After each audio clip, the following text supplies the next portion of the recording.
সারা জীবন এক পয়সাও না দেওয়া এক কৃপণ ধনী হঠাৎ মৃত্যুর ফেরেশতাকে সামনে দেখে আতঙ্কে চিৎকার করে উঠল, হে আল্লাহ, মাত্র একবার সুযোগ দিন, আমি আমার সবকিছু আপনার রাস্তায় বিলিয়ে দেব।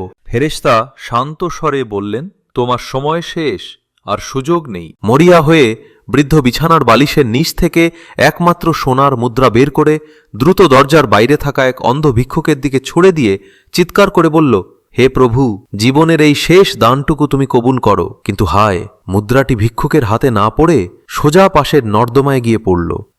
হাসরের মাঠে বৃদ্ধ দেখল তার বিশাল আমলনামার পৃষ্ঠাগুলো একের পর এক উল্টে যাচ্ছে, কিন্তু সবই ফাঁকা। সে কান্নায় ভেঙে পড়ে আর আল্লাহকে জিজ্ঞাসা করল, হে আমার রব, আমি তো শেষ মুহূর্তে আমার সবকিছু আপনার রাস্তায় দান করেছিলাম, সেই দান কোথায়? হঠাৎ এক গায়েবী আওয়াজ এলো, হে আমার বান্দা, তুমি আমাকে দিতে আসনি, তুমি তোমার মৃত্যুকে পিছিয়ে দিতে চেয়েছিলে। যে দানের পেছনে খাঁটি নিয়ত নেই, সেই দান পাহাড় সমান হলেও আমার কাছে ধূলিকণার সমান।